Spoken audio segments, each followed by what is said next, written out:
Hare Krishna, Krishna Krishna, Hare Hare, Hare Ramo, Hare Ramo, Ramo Ramo, Hare Hare, Hare Krishna, Hare Krishna, Krishna Krishna, Hare Hare, Hare Ramo, Hare Ramo, Ramo Ramo, Hare Hare, Hare Krishna, Hare Krishna, Krishna Krishna, Hare Hare, Hare Ramo, Hare Ramo, Ramo Ramo, Hare Hare, Hare Krishna, Hare Krishna, Krishna Krishna, Hare Hare, Hare Ramo, Hare Ramo, Ramo Ramo, Hare Hare, Hare Krishna, Krishna Krishna, Hare Hare, Hare Ram, Ram Ram, Hare Hare, Hare Krishna, Krishna Krishna, Hare Hare, Hare Ram, Ram Ram, Hare Hare, Hare Krishna, Krishna Krishna, Hare Hare, Hare Ram, Ram Ram, Hare Hare, Hare Krishna, Krishna Krishna, Hare Hare, Hare Ramo, Hare Ramo, Ramo Ramo, Hare Hare, Hare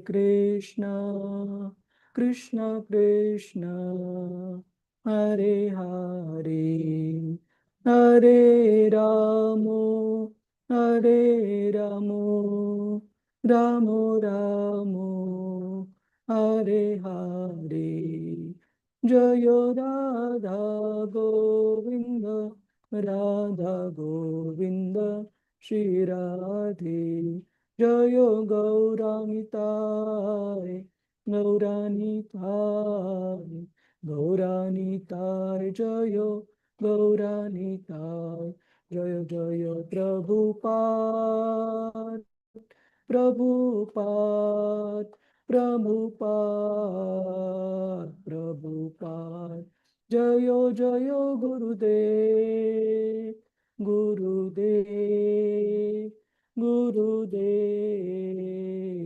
Gurudev. हरिनाम संकीर्तन की जय, श्रीला प्रभुपाद की जय, गुरु महाराज जी की जय।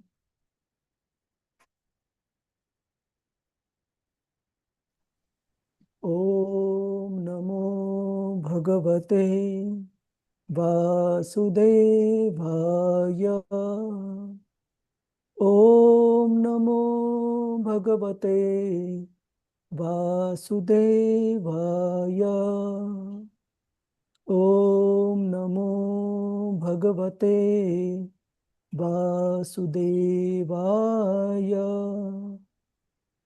नारायणं नमस्कृत्य नरं चैव नरोत्तमं, देवीं सरस्वतीं व्यासं ततो जयमुदीरये, नष्टप्रायेषु अभद्रेषु नित्यं भागवत सेवया, भगवतीरुत्तमश्लोके भक्तिर्भवति नैष्टिकी, कृष्णाय वासुदेवाय देवकीनन्दनाय च नन्दगोपकुमाराय गोविन्दाय नमो नमः।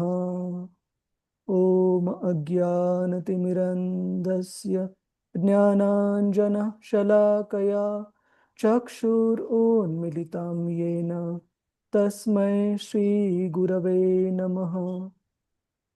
श्रीचैतन्यमनोभीष्टं स्थापितं येन भूतले स्वयं रूपकदा मह्यं ददाति स्वपदान्तिकं। वन्देऽहं श्रीगुरो श्रीयुतापदकमलं श्रीगुरोन् वैष्णवांश्च। श्रीरूपं सागरजातं सहगना रघुनाथान्वितं तं सजीवं साद्वैतं सावधूतं परिजनसहितं कृष्णचैतन्यदेवं श्रीराधा कृष्णपदान् सहगना ललिता श्रीविशाखान्वितांश्च। हे कृष्ण करुणा सिन्धु दीनबन्धु जगत्पते गोपेश गोपिका कान्त श्रीराधा कान्त नमोऽस्तु ते। तप्त काञ्चन गौराङ्गी श्रीराधे वृन्दावनेश्वरी वृषभानुसुते देवी प्रणमामि हरिप्रिये।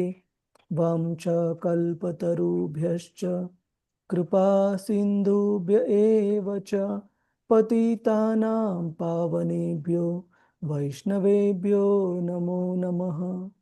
नमः ॐ विष्णुपदाय कृष्णप्रेष्ठाय भूतले श्रीमते भक्तिवेदान्त स्वामिन् इति नामिने।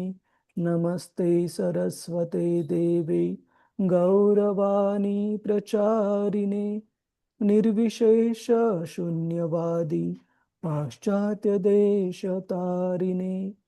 जय श्री कृष्ण चैतन्य प्रभु नित्यानंद श्री अद्वैत गदाधर श्रीवास आदि गौर भक्त वृंद।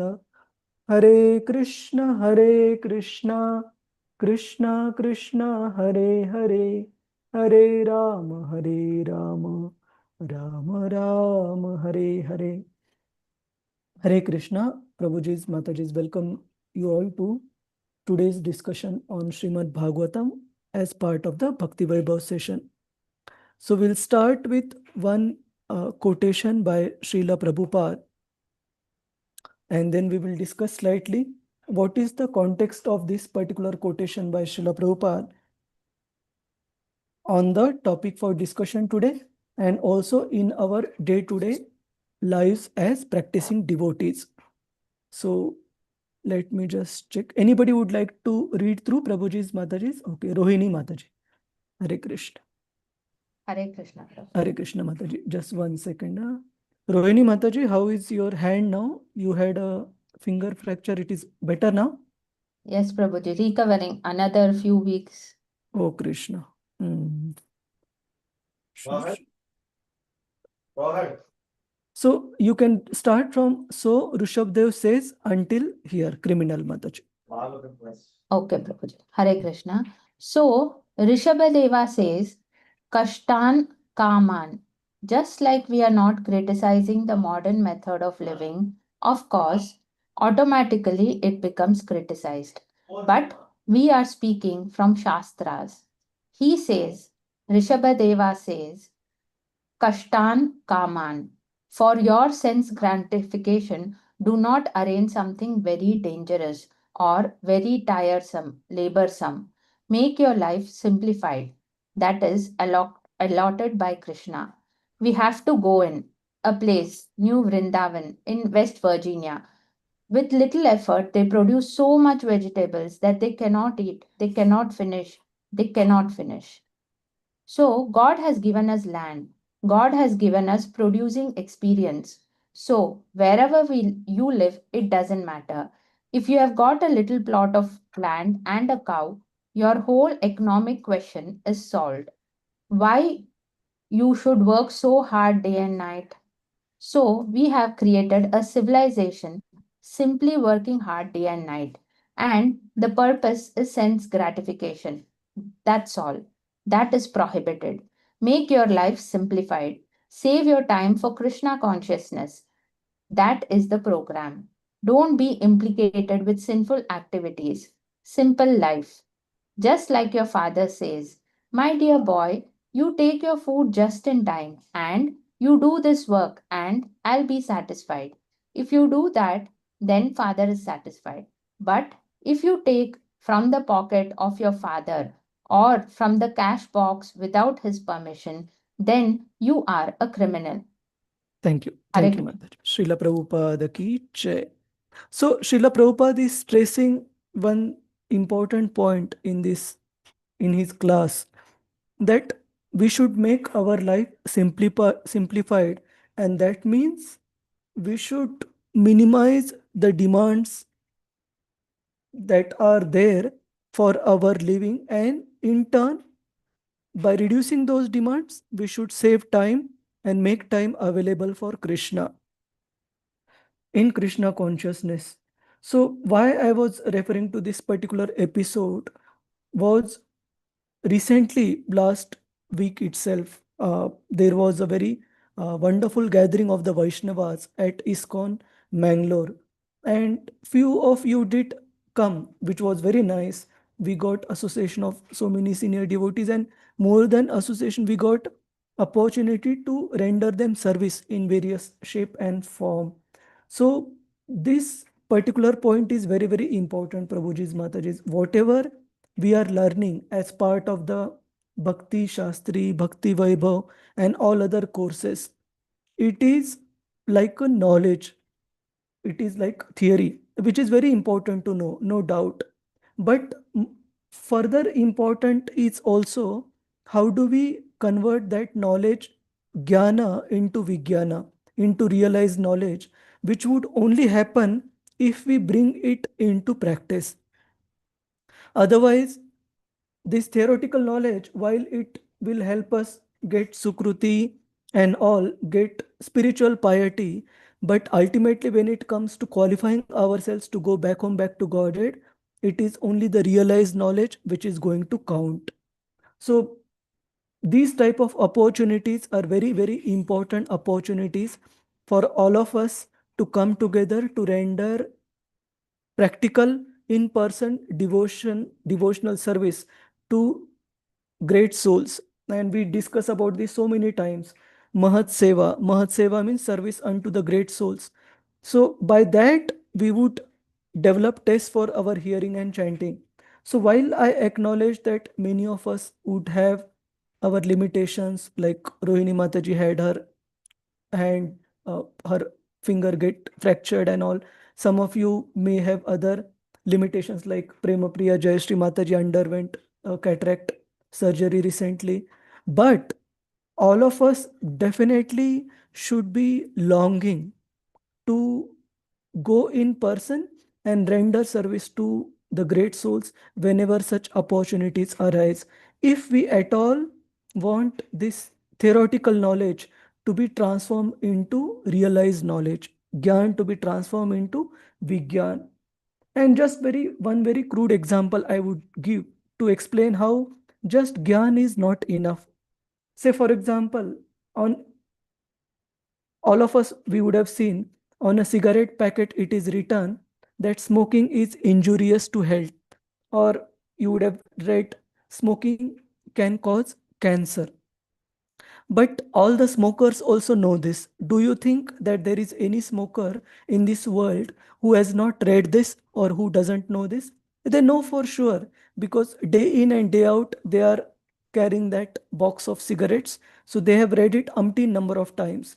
But that knowledge has not become realized, because if it would have become realized, they would have quit smoking, understanding its real hazard.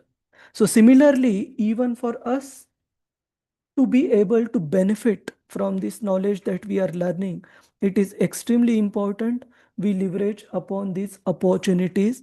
And it would only be possible if we simplify our life, if we simplify the demands for our living, so that we are able to make time for Krishna. And trust me, I totally acknowledge that there are limitations, and in many cases, genuine ones. But we should at least strive. Okay? Why? Because see, it's not that it is the temple which is in need, it is all of us which are in need of service to the great souls. Because as I often mention that Krishna has got umpteen number of qualified servants. So he can arrange and inspire Jivatmas from different walks of life to come and render service to him. But if we want to be the fortunate ones to take that glory and benefit out of that opportunity, it is up to us. So definitely, please consider this whenever these opportunities do come. I know just recently we had the Brahmotsav, many would have come at that point, but service to so many senior Vaishnavas coming together is a rare opportunity. Okay. So for all the language departments, including Gujarati, Tamil, Telugu, Kannada, Marathi, so on and so forth, there was significant representation.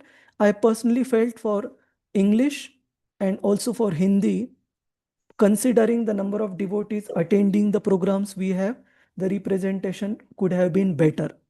So it- definitely Namanishta Prabhuji never mentioned anything to this effect, but it is for our own benefit.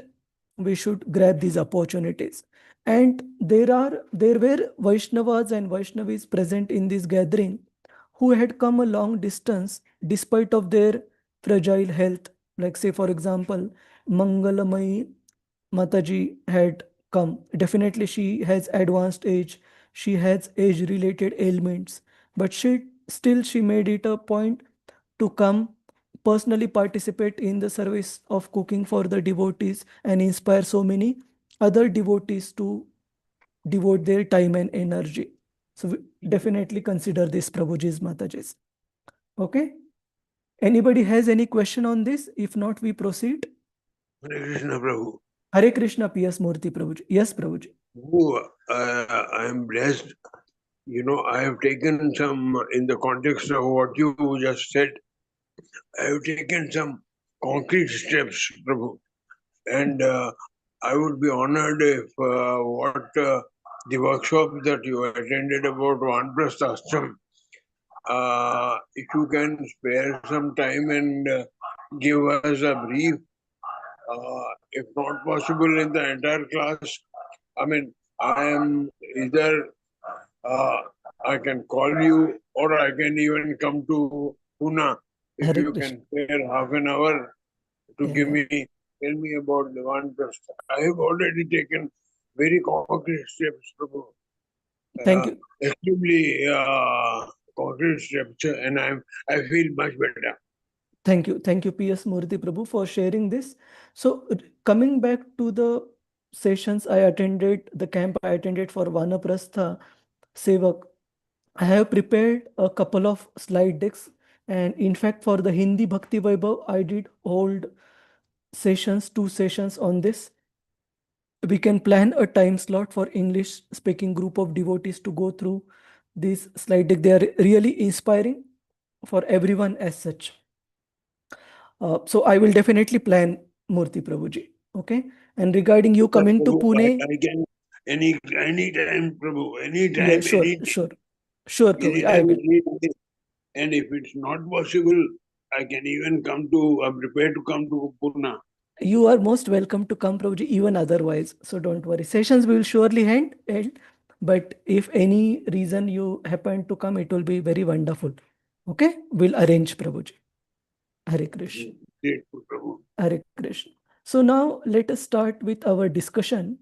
So we were seeing in our last discussion, the eagerness of the sages of Naimish Aranya when they felt that Suta Goswami has given answers to their inquiries in a summary form. We see from text 13 onwards, uh, Shaunakadi Rishis, the Naimisharanya sages led by the Shaunakadi Rishis, they inspire and encourage Suta Goswami through various ways. That, my dear Suta Goswami, when we had a speaker like Shukadev Goswami, who was such a realized soul and full of knowledge about Lord Krishna, and we have a sincere audience like Maharaj Parikshit, there must have been a detailed description and inquiries and responses to those inquiries about Lord Krishna. So can you describe to us in those detail?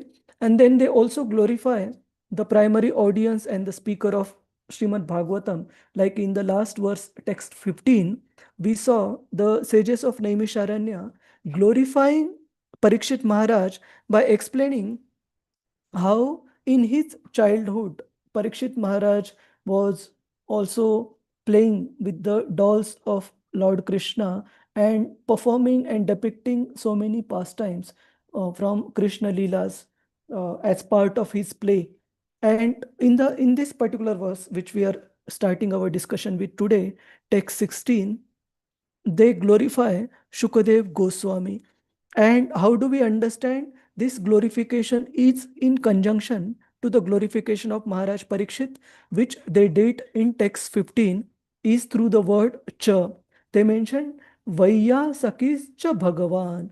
That means it was not just Parikshit Maharaj who was a great devotee of the Lord, completely devoted to devotional service from his very childhood, but even Vaya Saki, that means Shukadev Goswami. Vaya Saki is one of the names of Shukadev Goswami. He was also similarly a great devotee. So we will first recite this particular verse. Mahesh Prabhuji, you want to recite? Yes, Prabhuji, Hare Krishna, Dhanvat Pranams. Hare Krishna Dandos Prabhuji.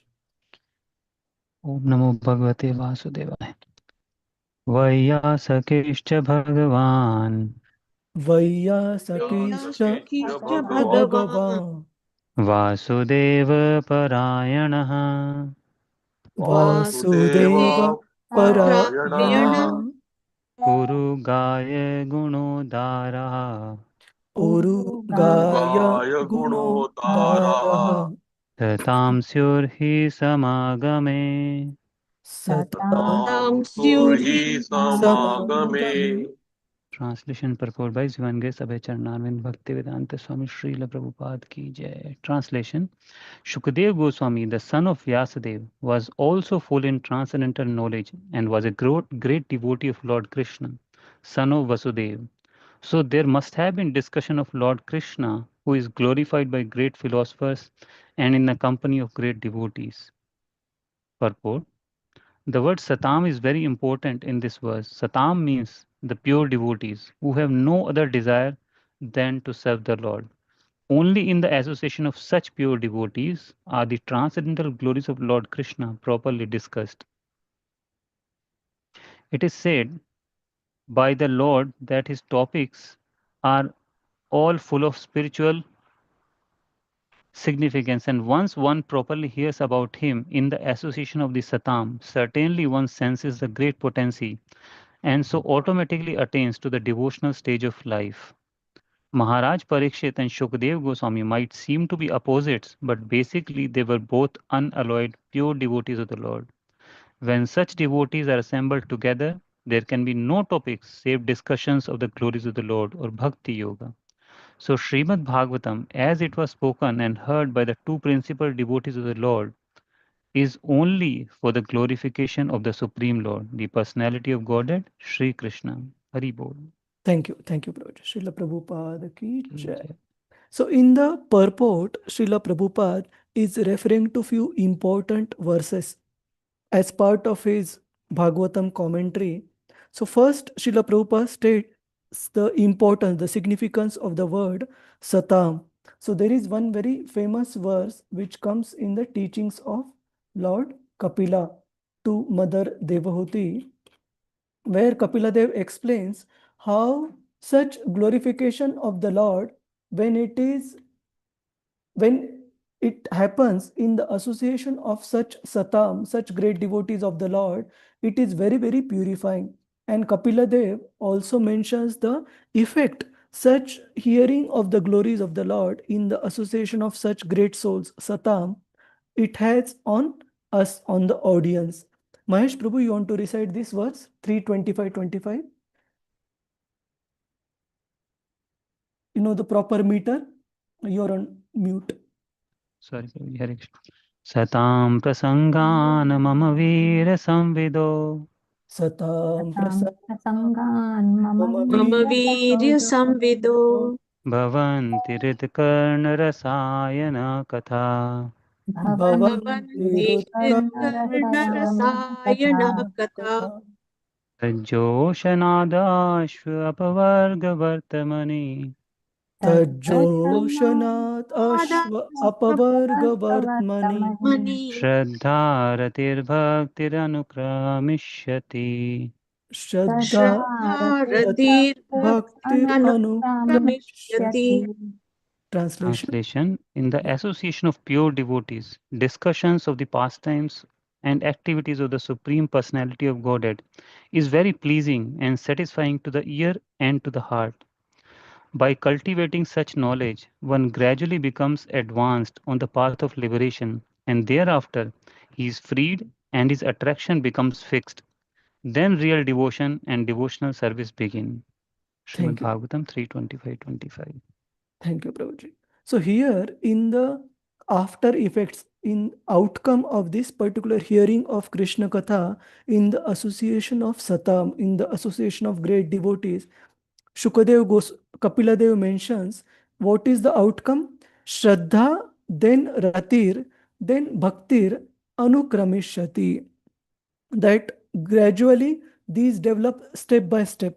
First, one's faith in devotional service, it becomes very solidified. Then we develop taste, we become very, very fixed in our rendering of devotional service.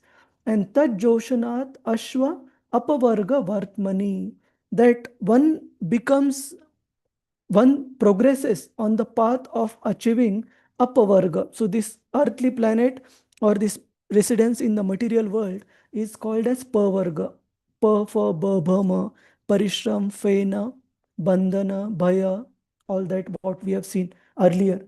But if we want to go beyond that to the spiritual world, then we have to absorb ourselves in the hearing about Krishna Katha, in the association of such Satam, such great devotees, pure devotees.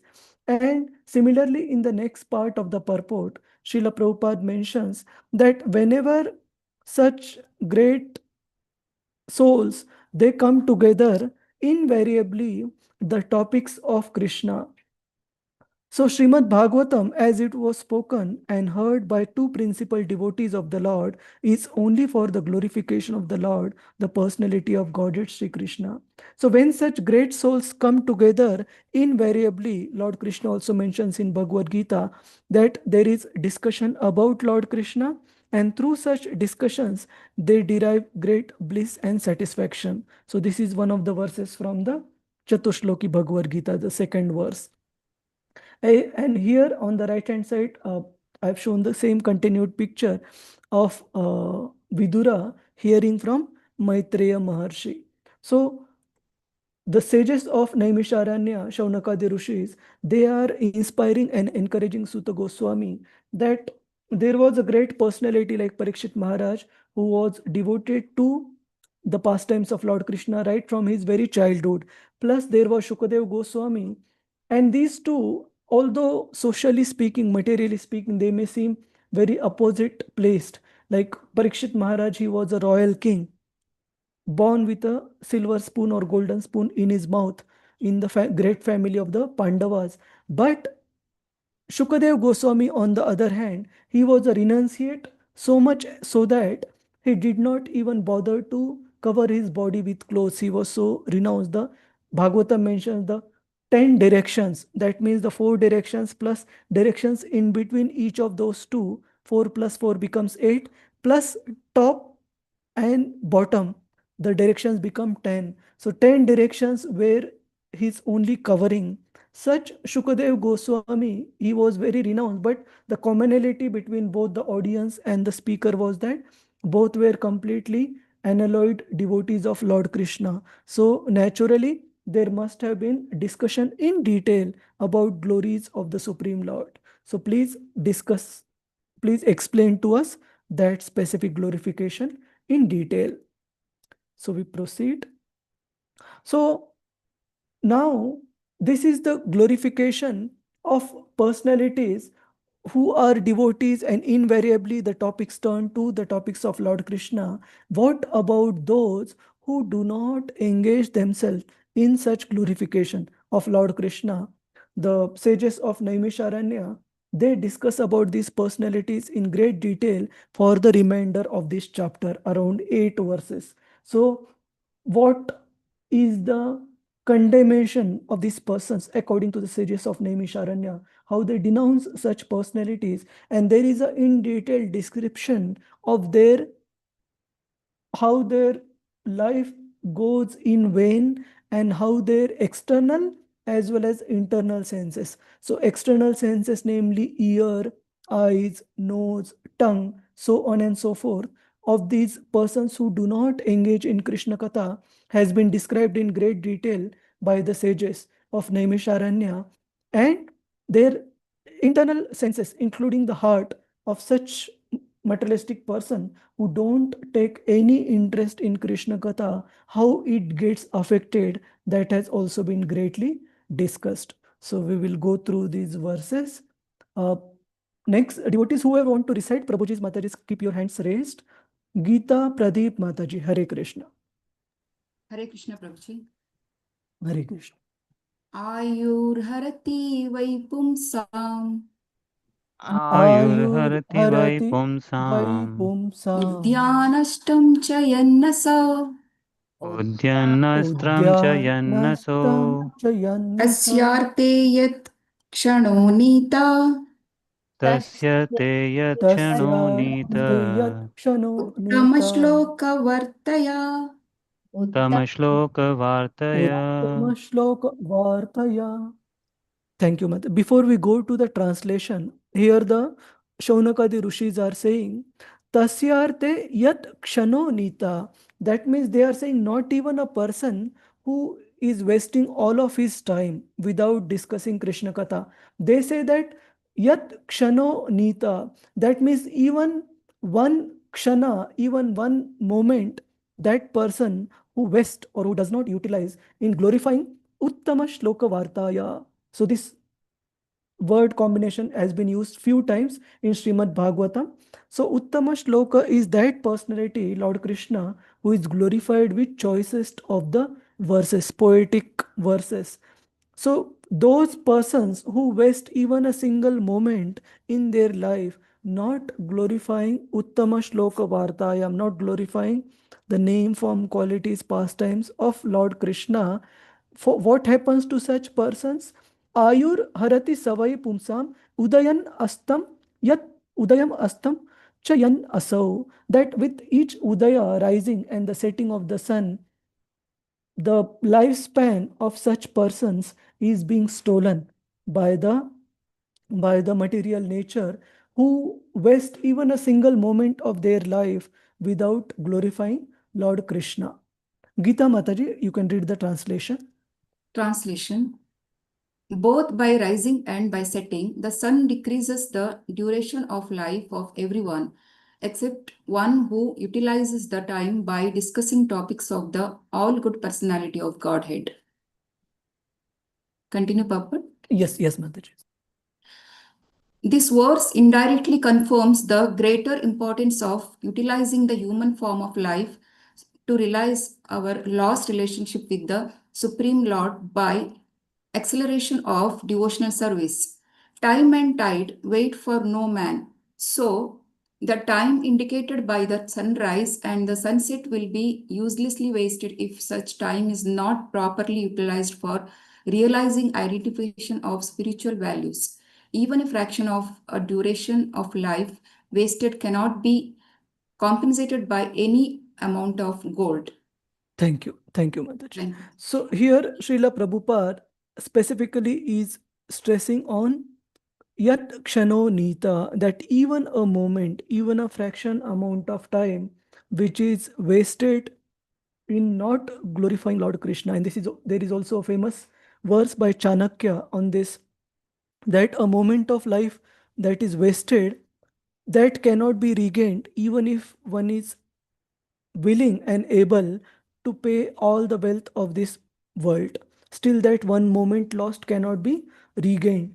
So for such a person, each rising sun and setting of the sun is bringing that person closer to death by one day, and slowly, little by little, that person is going closer to the jaws of death. So then, does it mean that devotees, are they not aging? Are they not going closer to death? We would discuss a bit more on that in the later verse where it is discussed by Shukadev Goswami. But the point is, devotees are at least investing their current time and energy for something which is eternal, which they are targeting both in this life, at the end of this life, as well as in the next life. Whereas for a person who is not utilizing his time in glorifying the Lord, he is simply going closer to death without any remediation, without anything good coming out of it. Just like we give the example in level 1, level 2 sessions, death for a materialist versus death for a devotee. So the example is given of a cat. When a cat catches a mouse in her jaws, then the mouse literally feels death personified by the hold of that particular cat. He knows that there is no chance of coming out of it now.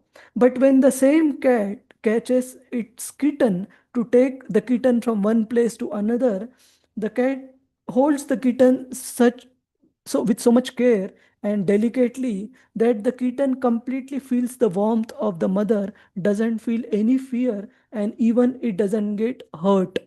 So similarly, when the death comes from Lord Lord's devotees, they are blissful because the life of eternity, bliss, and knowledge is awaiting them in the spiritual world at the end of this particular life. But for a materialist, when the death approaches, the time for reformation is already gone. The opportunity to reform is already gone. And then all that he or she is left with is the fear, lamentation, and frustration. That while I had the faculties working for me so nicely throughout my life, I did not utilize them.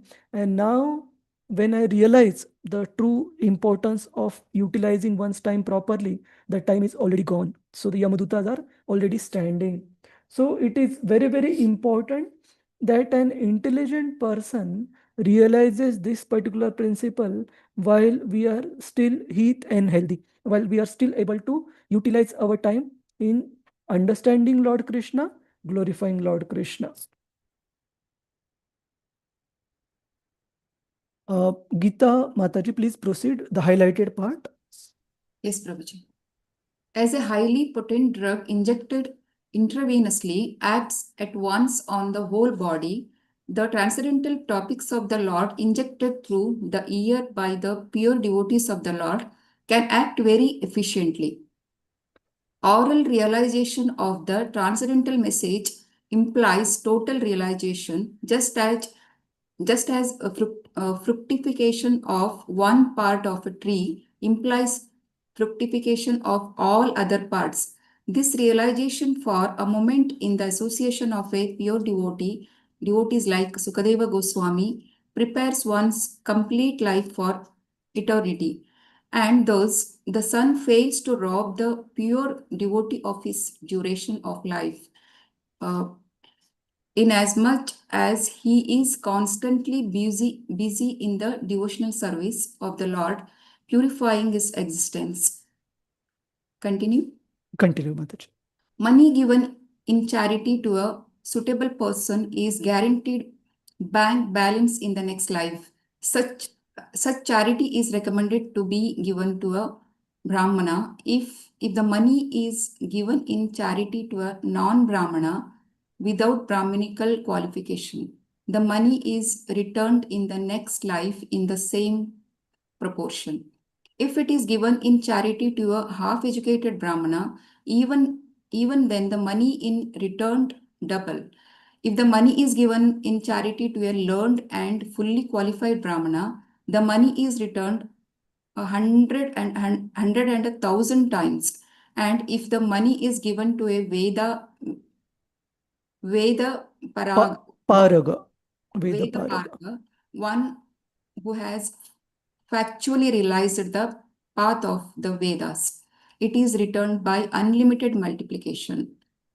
There is a guarantee of monies being returned if given in charity, regardless of the proportion. Similarly, a moment passed in the association of a pure devotee by hearing and chanting the transcendental message of the Lord is a perfect guarantee for eternal life, for returning home back to Godhead. Thank you. Thank you. So here in the purport, Srila Prabhupada is comparing with the investment by the material piety in terms of material piety, like performing yagya, dana, and tapa, and specifically is talking about dana, giving charity or donation. So if a charity is given to an person, person, at least we would get what we are giving. If it is given to even a half learned Brahmana, we'll get twice. Fully learned Brahmana will get 4 times. But somebody who understands the essence of the Vedas, the Veda Paraga, one would get many fold times to what one has given, unlimited times. So this is about material piety. So similarly, a devotee, he's facing the rising of the sun and setting of the sun, definitely he is also aging. He is also going closer to death. But similar to this yagya dana tapa, the charity given, which is a material pious activity, devotee is investing his time and energy, which would eventually lead him to eternal life full of bliss and knowledge. So, similar to charity giving manifold returns in the next life, devotional service is also an investment in our eternal blissful life full of knowledge in the next life at the end of this particular life. So, time and effort put by a devotee in hearing and chanting in the association of devotees is an investment for getting eternal life in the next life. And example, like Maharaj Parikshit is investing his time and effort to hear from Shukadev Goswami to prepare for the eternal blissful life after this current life. So it is very important that when we have this particular Vyavasayatmika Buddhi, when we have this particular business person like intelligence in spiritual life, then we would be more eager and convinced why we need to spend time hearing in the association of devotees. Very, very important. It is not just understanding Krishna, but it is also about cleansing our heart and making investment for a eternal life at the end of our current life in this material world. So if a devotee is convinced with this particular point, then we would be greedy. We would be greedy to come wherever devotees are assembling, coming together to discuss Krishna Katha, and we would be very eager to sit in the association of devotees and hear about Krishna. And we have seen so many examples, like the famous example we discussed quite a few times is about the story of Gokarna and Dhundkari, that his brother, Gokarna's brother, Dhundkari, he came to hear about Krishna Katha in the association of devotees with the sole purpose of getting benefit out of it. So much so that he was the first person in that assembly to get Vishnu form and go back home, back to Godhead. He got liberated, attained the Vaikuntha Loka. So if we also have that Vyavasayatmika Buddhi, very focused intelligence, what we are doing, why we are doing what we are doing, if we are very clear with that, then we would also benefit to that degree. Of course, if we don't remember that, it is not that we are not going to get benefited, but the benefit would be manifold times more if we do this particular activity of hearing in the association of devotees as a conscious act, as a conscious effort. Any questions, Prabhuji? Hare Krishna, Prabhuji. A question, Prabhuji. Yes, Prabhuji. Prabhuji, from a preaching application perspective, many, I think, religious faiths and people, I think they believe in YOLO principle. YOLO is the you only live once, principle, which is Zindagi na milegi dobara. So maybe I think they don't believe in the next life. So whatever I think we are talking about charity here, that giving benefit in the next life, people who don't even believe in the next life. So how do we kind of convey this message to them, Prabhuji? Srila Prabhupada covers this particular point also in one of the purports. I think it is coming in the next purport. Srila Prabhupada mentions that the ignorance of eternity of the living soul is one of the primary reasons for people acting in the materialistic manner in this particular life. So that's why the first part of preaching, very basic, we do stress the importance of reincarnation. We do stress the importance of understanding soul being separate from the body, soul being eternal and body being nashwar, or which is meant for destruction, which has an end. So that ABC of spiritual life, it is very, very important to be taught. Only then their paradigm will change. Only then their understanding of what is of value will change. Otherwise, their focus, what to speak of current life, people then, even to lead a moral life, why not to go for immediate gratification? So the whole principle of prayers comes from there, immediate gratification. So in this life we see, say for example, I'll give a material example, nothing to do with spiritual life. Even we see students going for tough examinations like IIT, JEE, UPSC exams, etc. They spending day in and day night for a prolonged period of time, sometimes 2 years, 3 years preparation for these exams. Why? Because they know that if I strive hard for this 2, 3 years period of time, the life of comfort and luxury for a prolonged time does await me. So if in material life as well, to gain something substantial, one needs to be ready to sacrifice something which is of immediate gratification. Then for the eternal life, this life of 30, 40, 50, 60 years, to invest in pursuing Krishna consciousness is not a big deal, is not a big investment. So 2 points we discussed. First, ABC of Krishna consciousness, where eternity of soul versus the temporary nature of the body is very important to be understood for any of these concepts to be appreciated. And second, what to speak of spiritualist, even for materially comfortable life, people do need to strive very hard and sacrifice the immediate pleasures if they want to get a lasting happiness, even for the current life. So the same principle applies even to spiritual life. Thank you Is so that much, all right? Prabhuji. Yes, Hare Prabhuji. Thank Krishna. you so much, Prabhuji. Hare So Krishna. here, one more example I've given in the slide, a materialist versus a devotee coming closer to death and aging. We can compare to two persons. This is a very crude example. Say both earning an X amount, say for example, 10,000 rupees. And one person, he is being very frugal in order to save for the future. And he's managing his expenses just in 2,000 rupees, saving 8,000 in the bank account for future use, emergency use. Whereas the other person, he's spending the entire salary of 10,000, living life king size. But if we see practically speaking, because the first person has already deposited the savings in the bank account, he also practically is left with nothing in his pocket, and the second person is also left with nothing in his pocket. But there is a gulf of difference between having empty pockets for both these persons. The difference is that while the second person, he is literally a penniless person because he has not kept anything for future, but the first person, he has sacrificed the immediate gratification in order to build his future. So although in the pocket he is not having anything, in terms of his net worth, he is having that money in the bank account. So similarly for the devotees, they may, not they may, they also age, their also hairs go gray, and they also become old.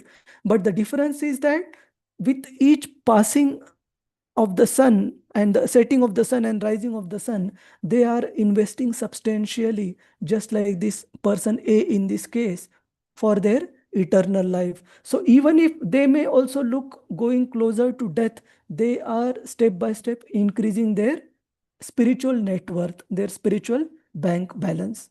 Is that all right, Prabhuji's, Mataji's? Hare Krishna. Any question, any Yes, other Prabhuji. question, comments? All right, so we proceed. So now the Shaunakadi Rishis are denouncing or condemning persons who are not engaged in discussing and hearing about Krishna Katha, how they go closer to death with each rising and setting of the sun. So that discussion further proceeds. Lalita Vinodini Mataji, Hare Krishna. Hare Krishna Prabhuji. Hare Krishna Mataji. Yeah. Namo Bhagavate Vasudevaya. Tarava kim na jivanti. Tarava kim na jivanti. Vastra kim na shvasantyuta. Vastra kim na shvasantyuta. Nakhadanti na mehanti. Na khadanti na mehanti. Rame pashavo pare. Rame pashavo pare. So before we go to the translation, here the sages are saying in the subsequent verse that if eating, mating, sleeping, defending, if this is the only barometer, if this is the only criteria considered for success in one's life, then there are many living entities who are performing better than us, who can be considered much more successful than human beings. Say, for example, Taravaha. Taravaha means the trees. The trees, they live for a very, very long period of time. And I have given example in the slide of redwood trees, which are claimed to live for many thousands and thousands of years. That means there have been redwood trees who have been present on the earth when Lord Chaitanya Mahaprabhu was present, when Lord Jesus Christ was present, when Prophet Muhammad was present. But what is the use of they being present on the earth when these trees have not been able to take advantage of the advent of the Lord or his confidential servitors? So just living a long life does not make the trees more successful, just the duration of life. Similarly, Bhastra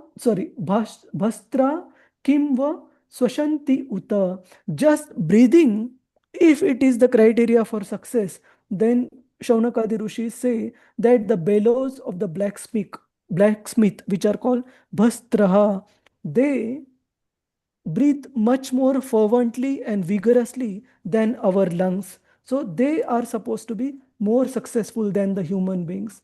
If just the eating process is supposed to be the criteria for success, then na khadanti, the elephants, the animals like elephants, they eat many, many more times than us. Or mehanti, having a sex life is the criteria for the greater success. Then there are animals like, say, for example, monkeys, pigeons, and so on, who enjoy the gratification many times a day, and they don't have any discrimination, whether mother, father, brother, sister, or any relationship. They don't discriminate. So they can be considered much more successful than human beings. So if these are the criteria for success, then Kim grame pashavo pare, then how the human beings can be considered any better than these pashava? They are as good as pashu, animals only. Lalita Vinodini Mataji. Hare Krishna. Translation in purport by His Divine Grace Srila Prabhupada. Srila Prabhupada ki jai. Do the trees not breathe? Do the bellows of the blacksmith not breathe? All around us, do the beasts not eat and discharge semen? Purport. The materialistic men of the modern age will argue that life or part of it is never meant for discussion of theosophical,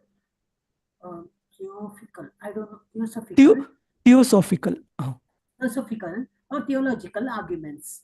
Life is meant for the maximum duration of existence for eating, drinking, sexual intercourse, making merry, and enjoying life. The modern man wants to live forever by the advancement of the material science, and there are many foolish theories for prolonging life to the maximum duration. But the Srimad Bhagavatam affirms that life is not meant for so-called economic development or advancement of materialistic science. For the hedonistic philosophy of eating, mating, drinking, and merrymaking, Life is solely meant for tapasya, for purifying existence, so that one may enter into eternal life just after the end of human form of life.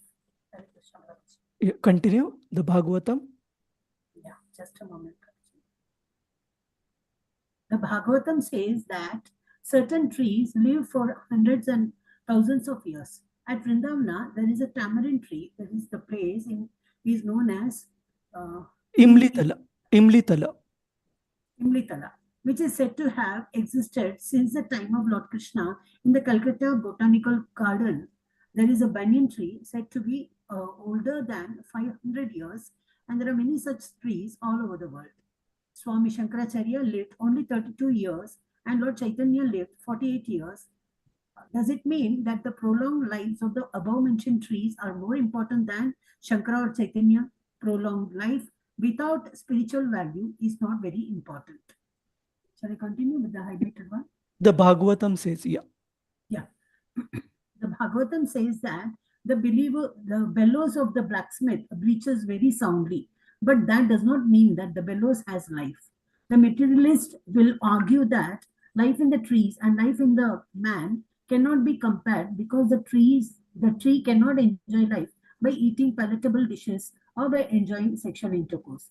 In reply to this, the Bhagavatam asks whether other animals like the dogs and hogs living in the same village with human beings do not eat and enjoy sexual life. The specific utterance of the Srimad Bhagavatam in regard to other animals means that the person who are simply engaged in planning a better type of animal life consisting of eating, breathing, and mating are also animals in the shape of human beings. A society of such polished animals cannot benefit suffering humanity, for an animal can easily harm another animal but rarely do good. Hare Krishna. Thank you. Thank you, Mataji. So here in the slide, I have given the example of the redwood tree. So from the botanical garden in US. So its name is Sequodendron giganteum. So which is a redwood tree believed to be one of the oldest. And you can see in the photo, Prabhuji's Mataji, you can see the people at the root of this redwood tree looking so tiny. That means the tree is so huge and its perimeter is many meters long. It takes about 100 plus people just to have one round of perimeter covered for this redwood tree. So it is huge, 3200 years old, but in terms of its value, we see the value of personalities like Shankaracharya, Lord Chaitanya, even Lord Jesus Christ or Socrates, or so many other great personalities. It is of much more value than this particular tree because of the impact they were able to achieve living such a short span of life. So the quality of life is much more important than just the quantity. And similarly, the examples of animals like elephant is mentioned. An elephant, it can eat up to 150 kilograms of food, the leaves and so on and so forth, its food eatables in a day. Or a pigeon can have intercourse almost 15-16 times a day, and still that is its normal course of action. So just these activities are not the criteria for success. The criteria for success is in what consciousness one leads his or her life. In fact, this particular discussion we also have had at the beginning of the second canto, where Shukadeva Goswami touches upon this particular point to Maharaj Parikshit, mentioning that even a moment of life of pure consciousness is better than a long life which is devoid of Krishna consciousness. And Shukadeva Goswami gives the example of which particular personality? Prabhuji's, Mataji's? Khatwanga. Khatwanga Maharaj, yes. He encourages Parikshit Maharaj by saying that Khatwanga Maharaj had just one particular muhurta or prahar, either of these, around 45 to 48 minutes duration of time. And during that 45 minutes duration of time, he was able to perfect his life by meditating on the Supreme Lord. So don't worry. The quantity of life doesn't matter. The quality of consciousness matters much more. And Prabhupada concludes his purport by saying, prolonged life without spiritual value is not very important. It is very important to have even a moment's life full of consciousness. So then the sages of Naimisharanya, they continue to denounce such persons who are devoid of engagement in Krishna Katha. So we would recite this verse. Shama Gopika Mataji, Hare Krishna. Hare Krishna. Before you recite, anyone has any question, comment, Prabhuji's, Mataji's, on what we discussed? Why these four animals make it to the pages of Srimad Bhagavatam? Why do the sages of Naimisharanya give very special significance? Sorry, this is in the next verse. To these four animals, dogs, hogs, camels, and asses. Yes, Shama Gopika Mataji, Hare Krishna.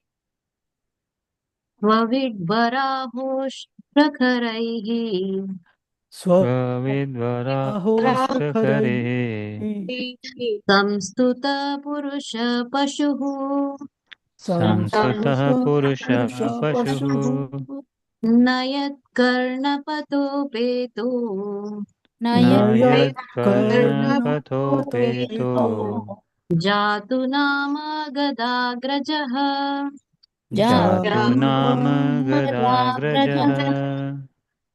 Translation? Translation. Men who are like dogs, hogs, camels, and asses praise those men who never listen to the transcendental pastimes of Lord Shri Krishna, the deliverer from evils. Thank you. So before we go to the purport, let's focus attention on some of the words that Shaunakadi Rishis use in these verses. So first note the word swavid. So swa is considered as a person specifically because of one very dirty characteristic of this particular animal, not a person, sorry. Dog, which is supposed to sometimes consume his own refuse, like that means what he has omitted sometimes the dog to consume, it is considered as very, very abominable. Similarly, other type of animal which is referred to here is with. And as part of our discussion, we are going to refer to another verse from Srimad Bhagavatam where this word is used with to explain a one particular point. So this with is considered as an animal which eats the refuge, which eats stool, that means hogs. With varahostra kharai. Kharai means donkey or asses. So they are also mentioned for one particular reason we will see in a while. And the fourth type of animal is ustra. Where is ustra? Yeah, varaha ustra. Ustra means the camel.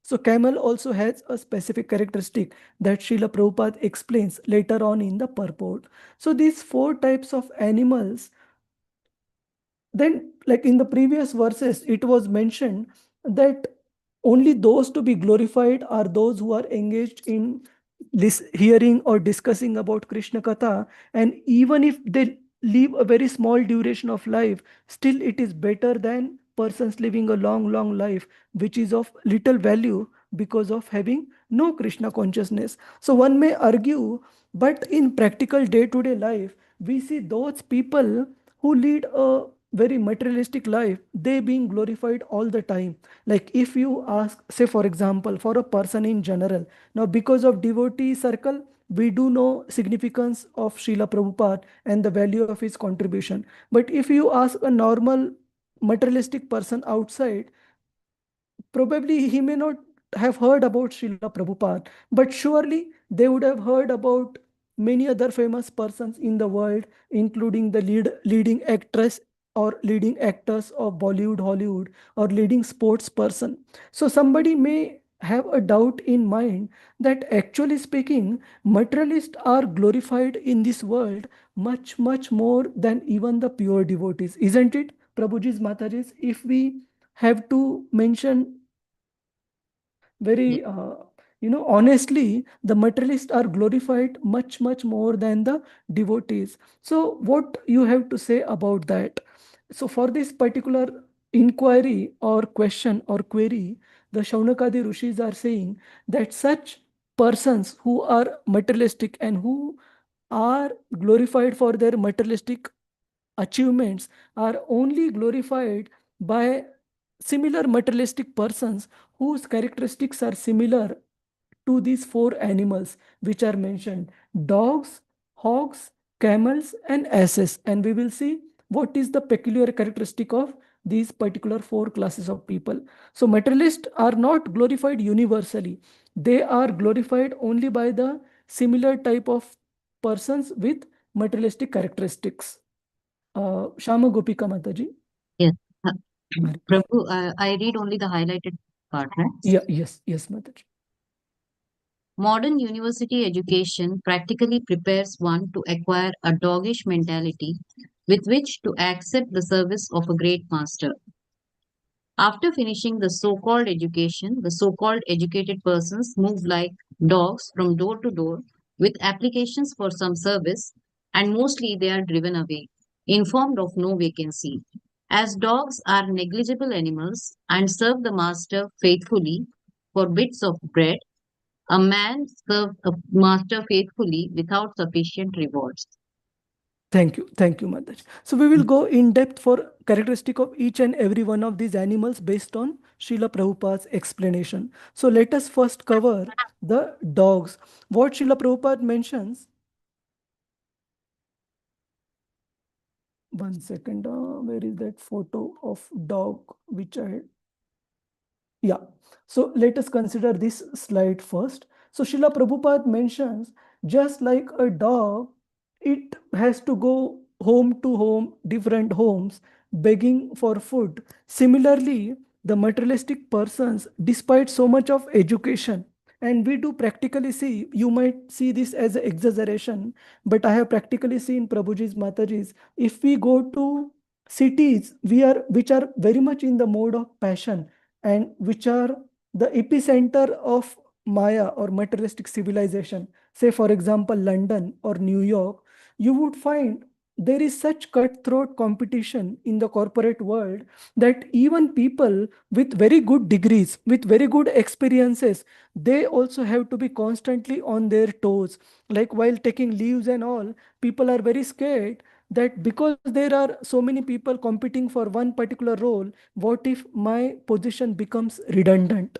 So even after having qualifications and educational qualifications from Ivy League colleges and universities, still a person is always in anxiety, begging for a job or begging for employment, just like a dog begging for food door to door. So this is the literal situation. And don't get offended, those of us who are working in a corporate field, even if we may be placed in a very comfortable jobs or position, this is a matter of fact right now, that even people from Ivy League colleges, they also face uncertainties considering the modern day and culture. So this is the first characteristic of the animal that is quoted here, dog, versus materialistic person, how they are comparable. Next one, Mataji, hog. Okay, Prabhu, this one, but the human being Yeah. is not meant. Yes. But the human being is not meant for eating everything and anything. He is meant to eat grains, vegetables, fruits, milk, sugar, etc. Animal food is not meant for the human being. Yes. So what is the characteristic of a hog that is mentioned here? With means those are the species which have no discrimination. What should be eaten, what should not be eaten. Specifically, the hog is mentioned in the Bhagavatam. Because of this lack of discrimination, they even eat food that is refuge of other species, namely stool. And apparently, Srila, of course, this becomes very graphic, so apologies, but because Srila Prabhupada writes it in this particular manner.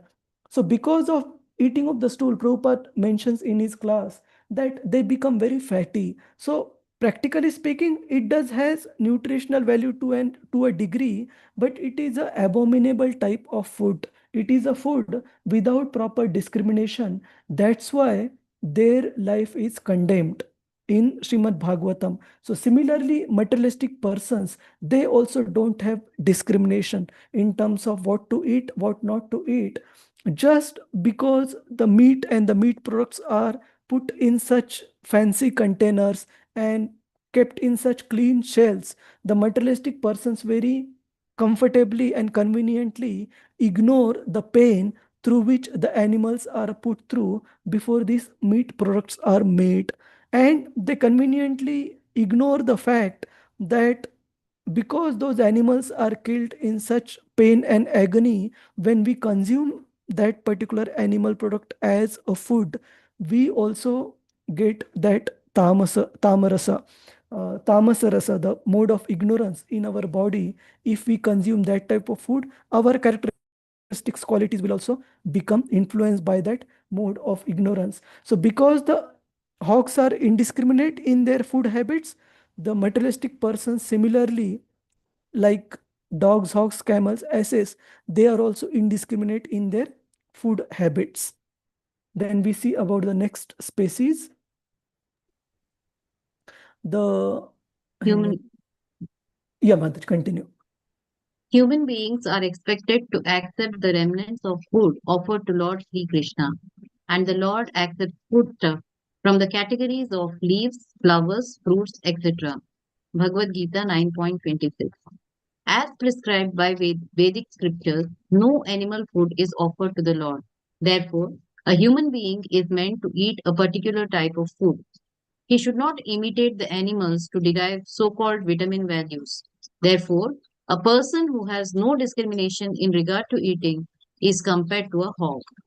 Yes. So this particular statement that Srila Prabhupada writes, he should not imitate the animals to derive so-called vitamin values. So just because something has any nutritional value, it doesn't mean one must consume it even if it is not suitable for consumption, like the hog does. We can get various types of vitamins and nutritional values from so many other foodstuffs which are suitable for eating.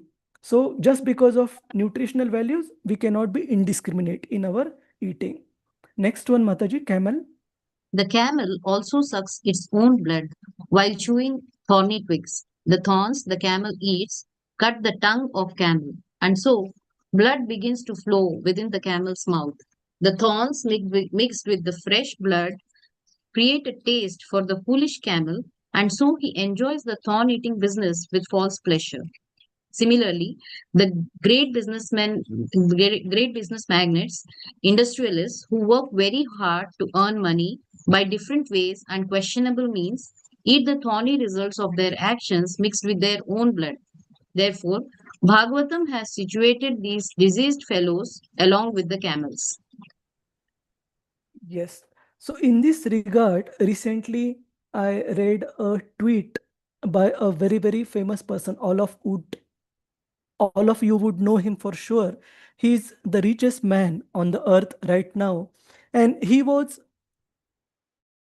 like, one person was mentioning, he's an ex Tesla employee, and he was saying that in meetings with this particular person, the richest man on the earth, there are few ground rules that we all used to follow or everybody needs to follow. And he was telling that no beating around the bush, no PPT slide deck, one must be to the point, and no food and all. And I was thinking that okay, there are so many, being focused is totally fine, but even the basic needs including having food and all, these people don't have time for it. And this person was telling very proudly in reply to this tweet that I follow these rules and regulations because my day starts early in the morning and ends to support my 16 hours a day schedule in work office. It is very, very important for me to follow these principles. So on the apparent value, it might seem very fancy. Oh my God, these materialists are also following so many rules and regulations, but their following of the rules and regulations is for their gratification. Just like the camel, while eating the thorny bush, it invariably drinks its own blood, but he considers that blood test as the juice of the thorny bush cactus. So similarly, these people, when they work so hard, along with that hard work, they also don't have time to eat properly and have a proper sound sleep. It is just like they are drinking or sucking their own blood, like the camel. So that type of life is condemned in Srimad Bhagavatam. So here in the slide, I have shown the photo of a camel eating a cactus, and it looks so graphic and unbearable for us. But it is a fact, it is a matter of fact that camel does enjoy eating thorny bush, and in while doing so, it tastes its own blood, thinking it as the cactus juice. And last animal, which is the ass or donkey. When When the ass begs for sexual intercourse, he is kicked by the fair sex, yet he still follows the female for such sexual pleasure. A henpecked man is compared, therefore, to the ass. Thank you, Mother. And the Bhagavatam. The Bhagavatam openly declares that although a person may be a great leader of such dogs and hogs disguised as men, if he has no taste for being enlightened in the science of Krishna, such a leader is also an animal and nothing more. He may be designated as a powerful, strong animal or a big animal, but in the estimation of Srimad Bhagavatam, he is never given a place in the category of man and on account of his atheistic temperament. Or, in other words, such godless leaders of dog and hog like men are bigger animals with the qualities of animals in greater proportions. Hare Krishna. Thank you, Mans. So this is a very graphic verse in terms of comparison, but Srimad Bhagavatam is quite straightforward in its message. It doesn't hide anything in terms of giving analogies or giving comparisons. And in fact, few days back in Temple Srimad Bhagavatam class, Namanishta Prabhuji was also quoting this specific person, saying that he has got almost 14 children from different wives, but there is no accountability of or ownership in terms of raising those children as a proper responsible citizens, or fulfilling one's responsibility in terms of giving them time, attention, and samskaras, discipline, so that they become happy and proper cultured citizens growing up. So that type of producing of the children from different wives without performing the responsibilities as a father is also considered like animal propensity only. That animals, at least if you see animals like lions and tigers and cats, they do protect the animals and they do discipline them to the level where they are self-sufficient, where the children are grown up enough to manage their own life. But in this case of the specific human beings who are the leaders of today's world we are speaking about, they are not even fulfilling these responsibilities. The children are totally leading their own lives, independent lives, in few cases without proper support system from the parents. So it is very, very despicable situation for such people. And Shaunakadi Rishis are saying that although they may seem to be glorified, only people glorifying such persons are also of the similar characteristic of materialistic nature. Any questions, comments, Prabhujis, Matajis? I hope nobody is offended. Okay. But this is a matter of fact. Maybe the examples are given from contemporary world, but the characteristics are given in the Srimad Bhagavatam itself. Can we proceed? Hare Krishna. Yes, Prabhu. All right. So then after describing the characteristic of these persons, materialistic persons, and condemning their lives, now the Shaunakadi Rishis go in detail describing their external senses. They describe various external senses and limbs of the body of such materialistic persons and compare those limbs to various analogies, further condemning the lives of such materialistic people. Dhanya Dhameshwari Mataji. Hare Krishna. Hare Krishna, Prabhuji. Can I Yes, ask a question yes, before that? yes, Just a yes, please. comment on that first paragraph in the dogs, Yes, I think Prabhuji. since it talks about the corporate life and also, I think just wanted to clarify. Now we see, I think we might have sufficiently done, with the kind of corporate work and all. And we are also raising children, right? So how do we maybe guide them or advise them, knowing that, this so-called, I think it is referred multiple times, so-called education, so-called, educated persons, so maybe then what we should differently do, in our raising them, becoming a better, besides whatever we do maybe in the morning and evening rituals and reading, maybe I think Bhagavad Gita, Bhagavatam together. Anything else we need to do? Very good question and practical one. So these activities in themselves, say for example, being properly educated, working in the corporate world, these are not condemned, but the purpose for which these are being performed is what Srimad Bhagavatam is condemning. Say for example, even in the earlier verse, we saw that aging and death are not something what devotees are not going through, but going through them without substantially investing in life of eternity, knowledge and bliss is what is being condemned. So similarly here, if we are educating ourselves and equipping ourselves with a good job so that we can sustain our Krishna consciousness, then it is not condemnable for sure. But if the education is with the sole purpose of earning, making a very good living, with the sole purpose of enjoying sense gratification, that is very much condemned. So austerities for the sake of sense gratification, or even in the case of, as Srila Prabhupada mentions in detail, it works hard day in and day out for something which it can easily get outside as well.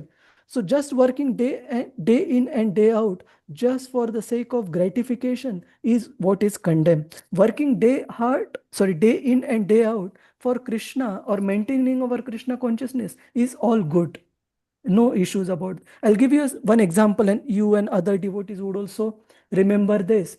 One of the great illustrious disciples of Srila Prabhupada in early days, His Grace Jayananda Prabhu, right? So Prabhuji was the temple president in San Francisco, and Prabhupada was so pleased with Jayananda Prabhu's dedication and his intensity of Krishna consciousness. So this Jayananda Prabhu, being the temple president, he used to manage the temple affairs during the day, various departments and all. And because ISKCON was at a very initial stage of its existence, devotees need to practically work to support the society. So Jayananda Prabhu used to drive cab in the night, performing services during the daytime.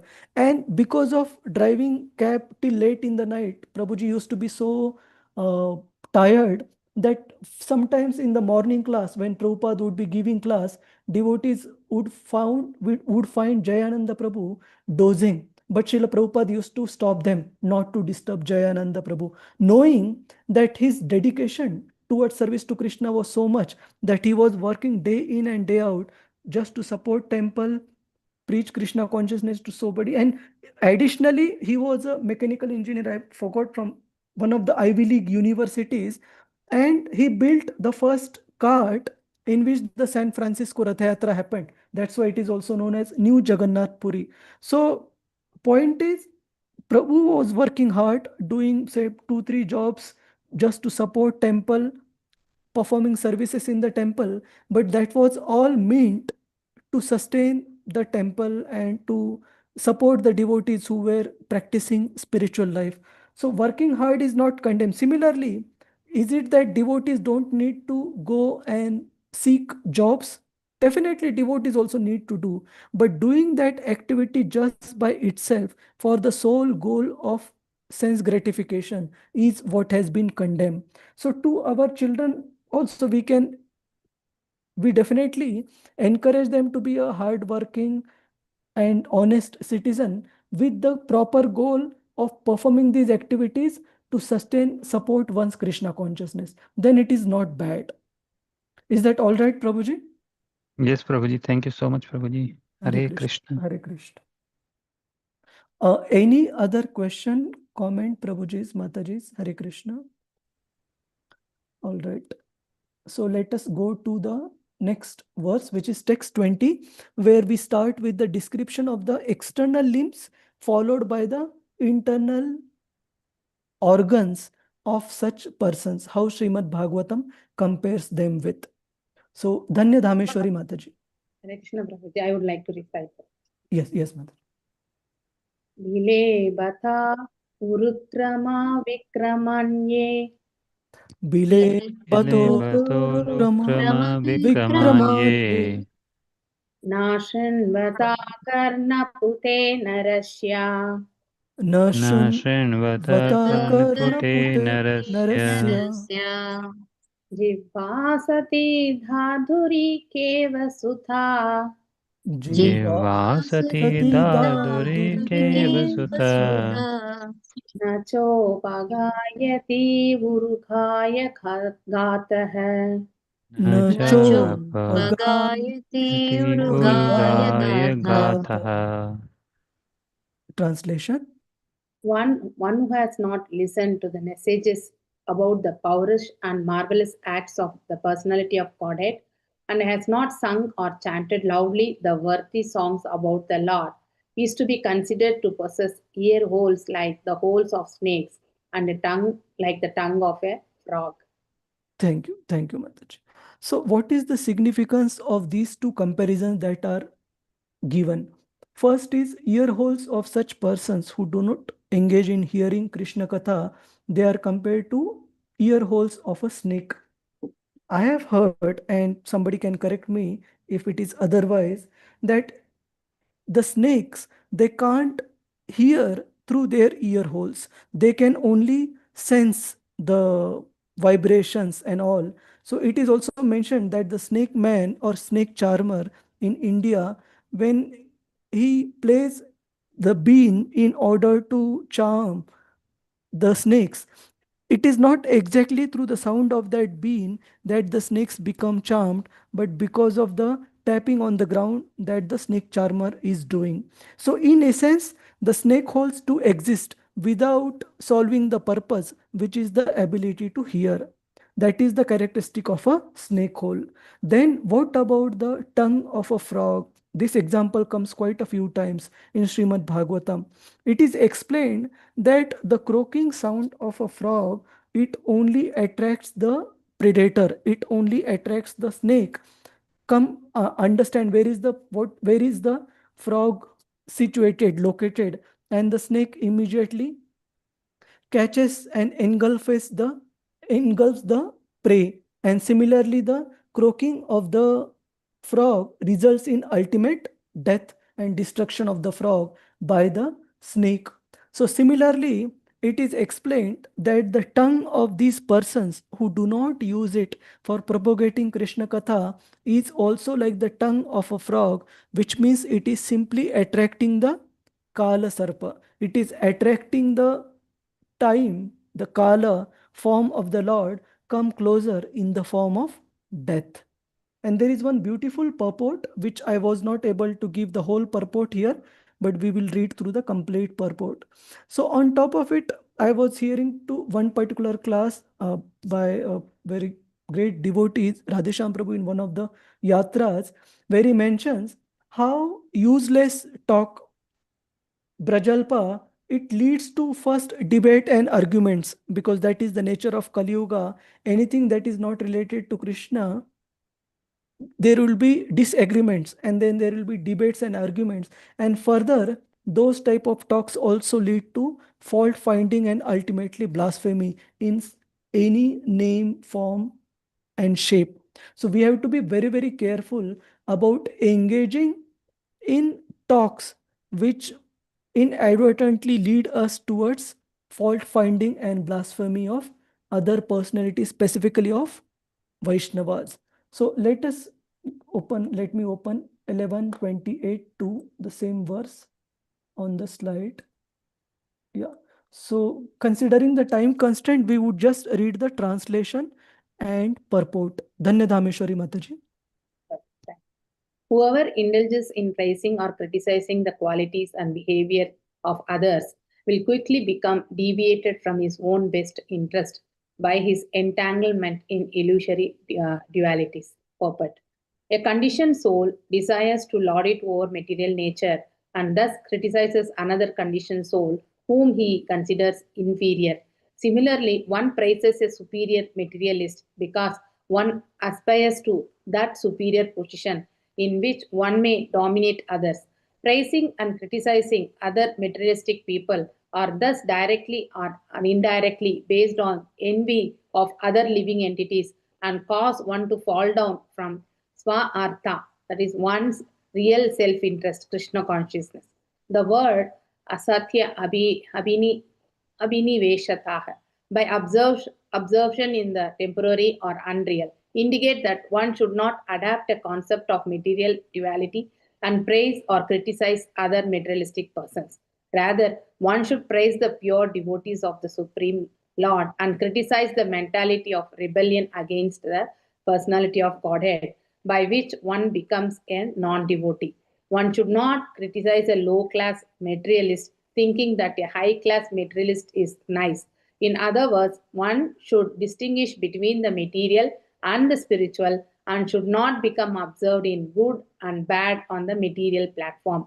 For example, a honest citizen distinguishes between the life of civil freedom and that of imprisonment, whereas a foolish prisoner distinguishes between the comfortable and uncomfortable prison cells.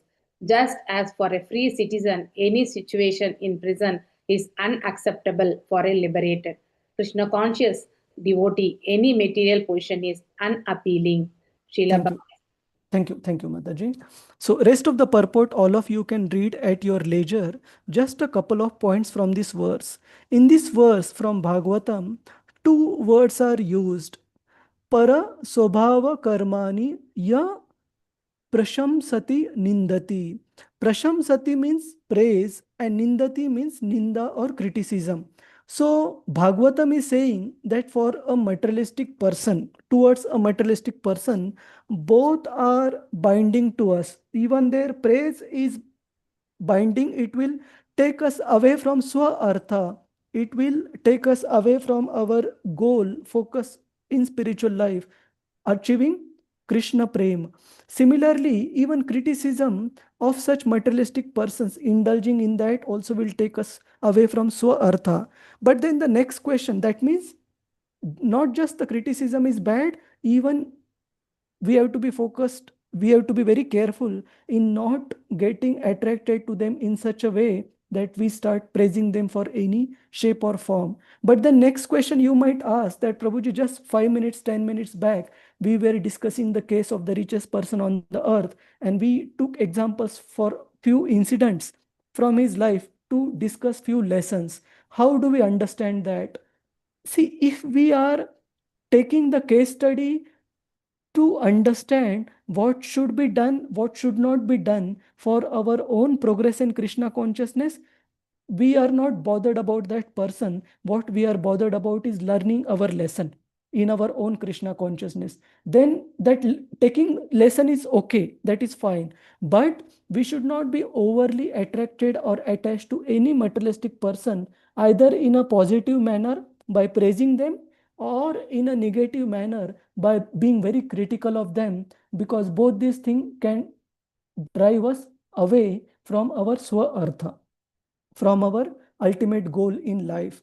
So coming back to this particular verse, it is saying that firstly, previous verse mentioned that how those people who glorify such materialistic person, they are also of similar materialistic nature, the dogs, hawks, camels and asses, and their external senses are also useless, just like the ear holes for a snake and tongue for a frog. Any question, comment, Prabhuji's, Mataji's, is there any confusion? Why these people are being condemned and why their limbs are also being mentioned specifically? And what is the significance of each of these comparisons? These are not random comparisons. These have a significance by Shaunakadi Rishis. Hare Krishna, Prabhuji's, Mataji's. Are we aligned on this? Yes, Prabhuji. Yes, Prabhuji. Yes, Prabhuji. Hare Krishna. So some of the purports we are not able to go through completely. These are important. So please do go at your leisure. One second. Dhanya Dhameshwari Mata, this last paragraph there you can cover. There are hundreds and thousands of sources for distributing mundane news of the world, and the people of the world are also receiving it. Similarly, the people of the world should be taught to hear the transcendental topics of the Lord, and the devotee of the Lord must speak loudly so that they can hear. The frogs loudly croak, with the result that they invite the snakes to eat them. The human tongue is especially given for chanting the Vedic hymns and not for croaking like frogs. The word asati used in this verse is also significant. Asati means a woman who has become a prostitute. A prostitute has no reputation for good womanly qualities. Similarly, the tongue, which is given to the human being for chanting the Vedic hymns, will be considered a prostitute when engaged in chanting some mundane nonsense. Thank you, Prabhuji. Thank you, Mataji. So I wanted to quote one more verse in slide deck, but while I was preparing, I couldn't immediately find it. Maybe some of you find it, we can include. There is a specific verse by Maitreya Maharshi where he mentions to Vidura that by glorifying Lord Krishna, let my power of speech become chaste. If I don't glorify Krishna, then whatever sense abilities we have in terms of speaking, hearing, and all, those engagement of the senses will not be chaste unless we use them for serving Lord Krishna. So that is also a relevant verse, and we proceed. So today I intend to finish the chapter, 4 more verses. So let us go through one by one. Those devotees who want to recite Prabhuji's Mataji's, please raise your hand. Those who have been very quiet and have not, Mannat Mataji, Hare Krishna. You want to recite? Hare Krishna, unmute. Hare Krishna Mataji. All right. I'll recite Prabhu. Hare Krishna. Radhika. Okay. Rasarangini Mataji. Yes, Mataji. Bhara param pada kirita jushtam. Bharah param patta kirita justam. Api utamangam naname mukundam. Api Uttamangam naname mukundam. Sa shavo karo no kurute sapanyam. Shavo karo na kurute saparyam. Hare lasat kanchana kankanova. Hare lasat kanchana Kankanova. Translation. Translation by Srila Prabhupada Vijay, Hare Krishna.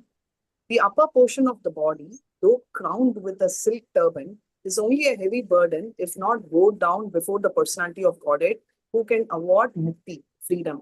And the hands, though decorated with glittering bangles, are like those of dead man if not engaged in the service of personality of Godhead, Hari.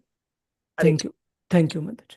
So for the remainder of the verses, in the interest of time, maybe I'll cover the important points from the purport, but all of you go through it in detail at your leisure. So here, Shaunakadi Rishis are mentioning how for a drowning man, say for example, not just for a drowning man, say somebody who is swimming in a lake or ocean, if, one second, Prabhuji's Maharaj.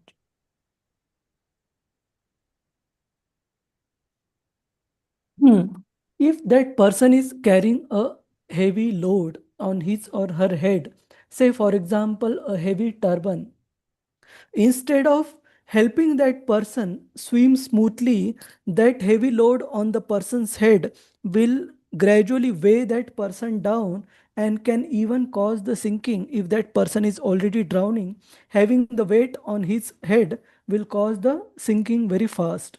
So similarly, these persons, the materialistic persons who are decorated with so many characteristic, the material qualifications. Without using those qualifications in the service to Lord Krishna, they become more and more proud, and further they're drowning in this ocean of material existence. It becomes accelerated, aggravated, because of carrying this heavy silken turban of their material qualifications. So Srila Prabhupada in the purport mentions that how for a practicing devotee, engagement in the day-to-day services, especially two services Srila Prabhupada stresses in the purport. One is deity worship and third is cleaning the temple, etc. It is very, very important.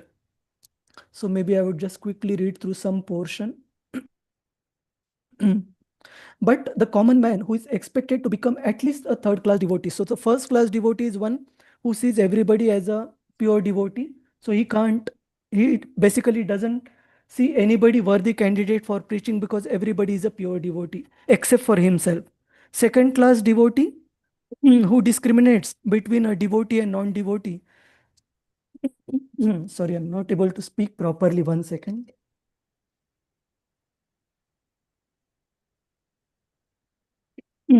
So, but he knows how to distinguish and how to properly respect and honor different classes of people. Third class devotee, he respects the Lord but does not respect the devotees properly. So for thus Kanishta Adhikari, it is mentioned that even if he may be very rich, but still it is very, very important for him to come to the temple, render some menial service, bow down before the Lord, offer his obeisances, and by doing this, gradually he would get purification from his anarthas. And also it is mentioned that he should engage in worshipping, deity worship of the deity form of the Lord. And Srila Prabhupada gives subsequently example of Maharaj Pratap Rudra of Orissa, how he being such a busy king, he had so many worldly responsibilities as the king, but still he made time for going to the temple, bowing down before the Lord, and also performed menial service like sweeping in front of the chariot of Lord Jagannath during the Rath Yatra festival. And Prabhupada mentions that doing this basic spiritual life activities, including going to temple, bowing down in front of the deities, performing menial service like sweeping the Lord's temple or performing deity worship, these activities will help a person both spiritually and materially. So in the example of Maharaj Pratap Rudra, Srila Prabhupada mentions that Maharaj Pratap Rudra, the greatly powerful king of Orissa, was always very busy with heavy state responsibilities. Yet, he made it a point to sweep the temple of Lord Jagannath at Puri once a year during the festival of the Lord. The idea is that, however important a man one may be, he must accept the supremacy of the Supreme Lord. This God consciousness will help a man even in his material prosperity. And in the subsequent part, Prabhupada explains how this servitude, the attitude of service to Lord Jagannath, helped Maharaj Pratap Rudra. Prabhupada mentions that till the time Maharaj Pratap Rudra was alive and ruling the kingdom, the Shah of Bengal, the Pathan of the ruler of Bengal, he tried to attack Orissa so many times, but he could not enter Orissa. So materially, Lord help him protect and secure his kingdom. And spiritually, Pratap Rudra Maharaj was benefited by getting the audience of Lord Chaitanya Mahaprabhu finally. And Chaitanya Mahaprabhu accepted Pratap Rudra as a loving servant, devotee of the Lord. So both ways, these basic activities, including bowing down before the deity, performing deity worship, sweeping the temple, will help. Especially Prabhupada stresses this point in this slide, this verse and next one, for the householders. It is very important we engage in these activities. Sweeping the temple and all by default devotees do, but we should try to daily spare 10 minutes, 15 minutes to perform a very simple arati, to perform very simple deity worship in our home. It's very, very important. Any question, comment, Prabhuji's, Mataji's, Hare Krishna? All right, we proceed. So we would just read the translation. Mannat Mataji, you are able to unmute now? Hare Krishna, Prabhuji. Hare Krishna. Yes, Mataji. You can read the translation. Yes, Prabhuji. The eyes which do not look at the symbolic representations of the personality of Godhead Vishnu, his forms, name, quality, etc., are like those printed on the plumes of the peacock. And the legs, which do not move to the holy places where the Lord is remembered, are considered to be like tree trunks. Thank you. Thank you, Mataji. So here again, two comparisons are made. Eyes for such materialists are compared to the eyes on the feathers of the peacock, and the legs are compared to the tree trunks. So what is the significance of the first comparison? The eyes on the feathers of peacock, they look very beautiful. They are like multicolored with green, blue, and so many colors. They look very attractive compared to our eyes, which are just black and white for most of us, or in some cases they are brown, blue, so on and so forth, with a white background. So the eyes on the peacock feather, it looks much more attractive, but there is no use because those eyes can't be used for proper function of seeing, but our eyes can be used for proper function of seeing. Similarly, in purport, Srila Prabhupada also mentions that there are many people who have a very who have a very fondness and tendency to visit different places for sightseeing, etc., etc. And Prabhupada mentions in the purport that all these tendencies of going to sightseeing is actually misuse of our ability to walk. We should use our ability to walk our legs to visit the places of pilgrimage, to visit the places of Lord's pastimes, and not to go for materialistic sightseeing. Let me just highlight that particular point. Where is that sightseeing? Yeah, you can read this point, Mannat Mataji. One should not visit. Hare Krishna. Yeah.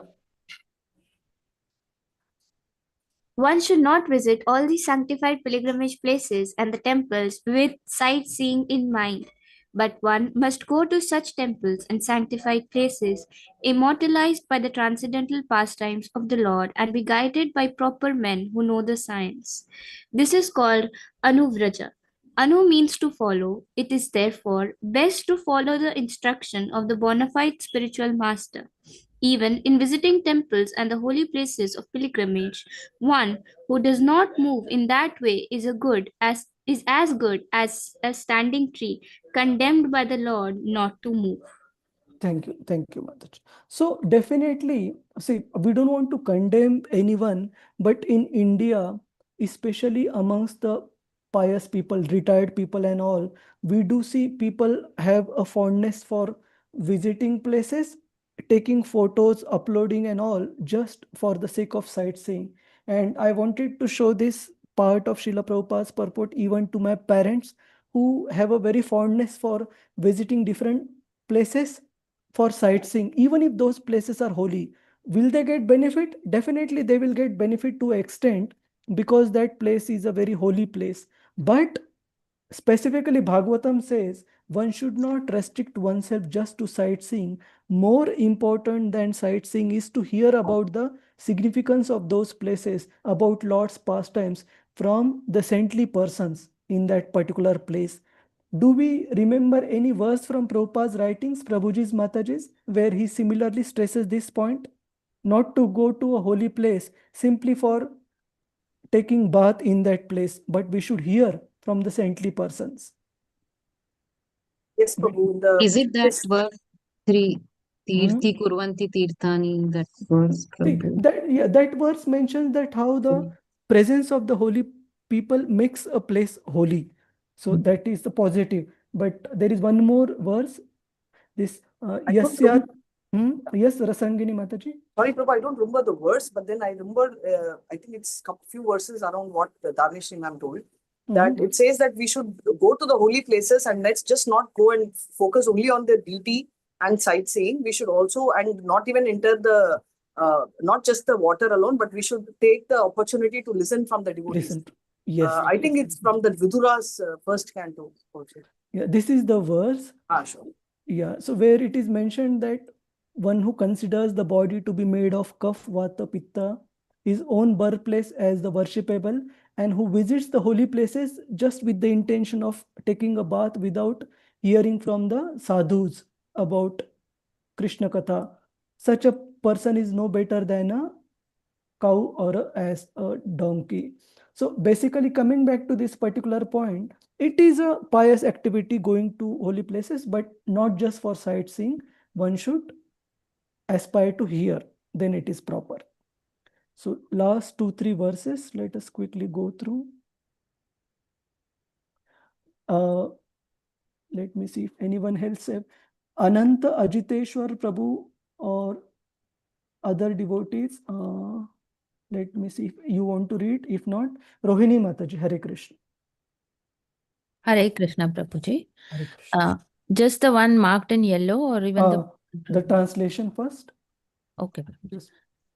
Translation. The person who has not at any time received the dust of the feet of the Lord's pure devotee upon his head is certainly a dead body.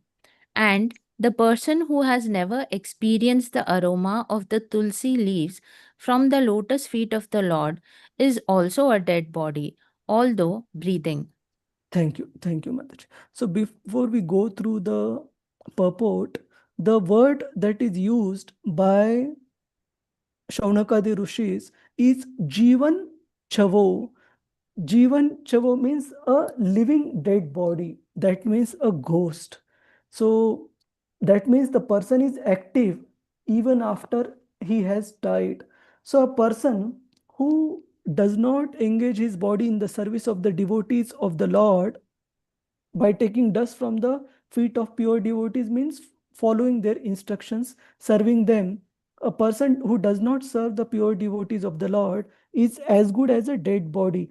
And just like the ghost, they commonly cause disturbance. They like to scare people, and even devotees want to be away from them.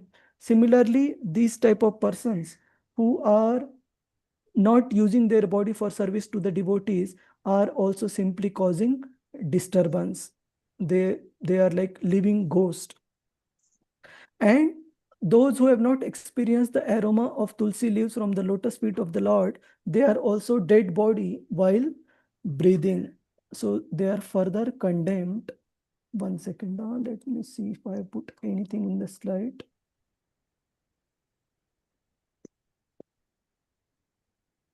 So this verse I will come back what we are seeing on those.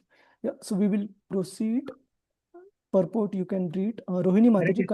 Can I read the purport? Yes. Okay, Prabhuji. Ajiteshwar Prabhuji. Okay, Hare Krishna Prabhu. Thank you. Hare Krishna. According to Srila Vishwanatha Chakravarti Thakur, the breathing dead body is a ghost. When a man dies, he is called dead. But when he again appears in a subtle form, not visible to our present vision, and yet acts such a dead body is called a ghost. Ghosts are always very bad elements, always creating a fearful situation for others. Similarly, the ghost-like non-devotees who have no respect for the pure devotees, nor the Vishnu deity in the temples, nor for the Vishnu deities in the temple, create a fearful situation for the devotees at all times. Further also, yeah, please. Further also have to read? Okay. Yeah, the Lord never accepts any offering by such impure ghosts. There is a common saying that one should first love the dog of the beloved before one shows any loving sentiments for the beloved. The stage of pure devotion is attained by sincerely serving a pure devotee of the Lord. The first condition of devotional service to the Lord is therefore to be a servant of a pure devotee. And this condition is fulfilled by the statement, reception of the dust of the lotus feet of a pure devotee who has always served another pure devotee. That is the way, pure disciplic succession or devotional parampara. Thank you, Prabhuji. So here again, there is a famous verse by Prahlad Maharaj I wanted to include in the slides. Maybe some of you can share the verse number. I couldn't go through and come up with that verse number to be included, where Prahlad Maharaj mentions that if we want to succeed in our Krishna consciousness, one must bathe oneself in the dust of the lotus feet of the pure devotees.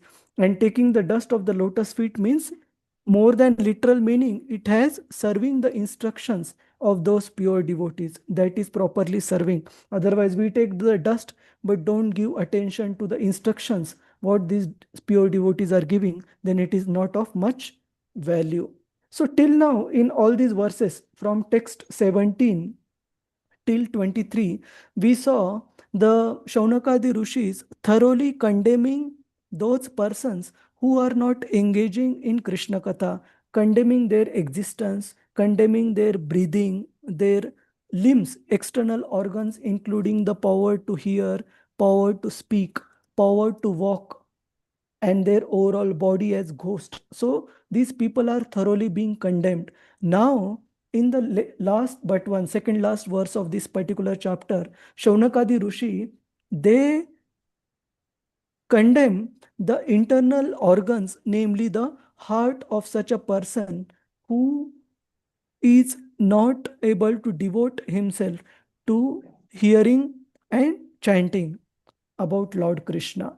Ananta Ajiteshwar, one second. Shama Gopika Mataji, you want to read Hare Krishna? Or Hare you want Krishna. to ask? Yeah. I want to read, Prabhu. Okay. Certainly, that heart is steel framed, which, in spite of one's chanting the holy name of the Lord with concentration, does not change when ecstasy takes place. Tears fill the eyes and hairs stand on end. Thank you, Mataji. So, Shaunakadi Rishis are saying that those persons who, despite chanting the holy name of the Lord, their hearts don't melt. Their hearts are really steel framed. And in the purport, Srila Prabhupada mentions the various Ashtavikar symptoms that a pure devotee experiences when he hears and chants. What is that verse from the Guru Ashtakam that we sing in the morning? Nayanam Galana. Romansh Kampa, that is also there. Nayanam Galadashtu Dharaya. And in the Guru Ashtaka, the Mangalarti, Romansh Kampa Shutaranga Bhajo Vande Guru Shri Charanara Vinda. That such pure devotees, when they hear and chant Romansh Kampa, their hairs on their body stand on end and they experience various types of Ashtavikar. But Prabhupada also mentions in the purport that there are some persons who may manifest such Ashtavikars, but unless not only the external symptoms of ecstasy are there, more important are the internal symptoms, and which he mentions in the purport. Which are those internal symptoms? Let me just highlight. So internal symptoms are like such persons are Kshanti, that means they are completely peaceful, always forgiving. Then avyartha kalatvam, they don't waste even a moment in their life without serving Krishna. Nama gane sada ruchi, they are always very eager to glorify the Supreme Lord. Pritistat vasati sthale, they have attraction for the places where Lord has performed his pastimes. Then they are virakta, they are completely detached, and mana shunyata, they are completely devoid of false prestige or false pride, pridelessness. Such type of internal qualities are much more important than just the manifestations of the Ashtavikar externally. Why? Because Prabhupada mentions in the purport that even the Sahajiyas, the Prakruta Sahajiyas, they also tend to manifest the Ashtavikars, but there are no internal symptoms for devotional ecstasy. So anyway, we also can't say that, at least I can say that I definitely don't have neither external nor internal, but at least we should try to attentively chant the names of the Lord and put our efforts to better our chanting, gradually hoping that first the internal transformation happens, that our heart is not steel framed anymore. And then if Krishna wishes, the other symptoms can also manifest. So now with this, we come to the last verse for this particular chapter. Prabhu, Yes, P.S. Murthy Prabhuji, Hare Krishna. Prabhu, what is this Panchopasana? Pancha Upasana, hang on, I read that. What are the 5 elements and what are the 5 parts of Panchopasana? This is what we had read during that Jnana Yoga portion, Prabhuji. So, hang on. Anybody has on top of its mind? Prabhu, I know Panchopasana. Yeah, yes, Mataji, please. So, Hare Krishna. So, Panchopasana worship, basically today we will all have this doubt, no Prabhu. We are talking Krishna is the great, Krishna is the supreme personality of Godhead. We also have others praying and worshipping other lords like Durga. Some of them talk about Shiva, even Vishnu for that matter. So, Panchopasana worship has been clearly explained by Prabhupada how originally worship of the Lord, generally any Lord evolved. So, it started with, the nature. And the nature's expansion is sun god. So that was the first level of understanding. The second level of understanding is one step higher, where Durgama, the motherly feature, how you connect. But it is not explained as motherly feature. It is an extension of nature. Second. Third is the human relation, right? More of a human. One minute, Prabhu. Let Mataji finish, Prabhuji. Yeah, Hare Krishna. So the next level is the human connect, where they started worshipping Ganesha. So which is why there are many Shastras which says Ganesha starts from the beginning. And then the very masculine effect, which is Lord Shiva. And then the Vishnu. And Prabhupada in this particular chapter highlights Vishnu here, the Panchopasana, they are referring to the Paramatma feature of the Vishnu. So Panchopasana worship goes from material nature to Vishnu, but what we are talking about, Supreme Personality of Godhead Krishna, clearly is from the Shastras which are explained. So this is what it is, Prabhu. There is a writing about this about Panchopasana in one of the Prabhupada's, not lecture, I think in his writings itself. Right? I can't pull it out immediately, but I can share it or share it in the next class. Thank you, Mataji. Hare Krishna, Prabhu. Yes, Prabhu, you had some doubt. Yeah. My question was, what is the Panchopasana in this context? Panchopasana is you worship the 5 deities, different deities. Those are Durga, Shiva, and Ganesha, and Brahma, and Vishnu and Brahma. These are the 5. You worship those deities, and that is called Panchopasana. But that is what is it the same understanding here? Actually, Prabhuji, in the purport, Srila Prabhupada is giving a synopsis for first 3 chapters of second canto, how Shukadev Goswami brings the understanding from Hare Krishna. Yeah, how Shukadev Goswami brings the understanding from the very basic of the universal form of the Lord to the process of Ashtanga Yoga, Jnana Yoga, before pure devotional service being stressed as part of this particular chapter. So he gives the synopsis, Prabhuji. Okay, if you read from here, in the first chapter, the first step in devotional service for God consciousness by the process of hearing and chanting being stressed, then the gross conception of the personality of Godhead in his universal form for the beginners is recommended. And then he goes on for the second chapter, and then he comes to the third chapter. Okay, Murthy Prabhuji? So what are the 5 elements, Prabhu? Here.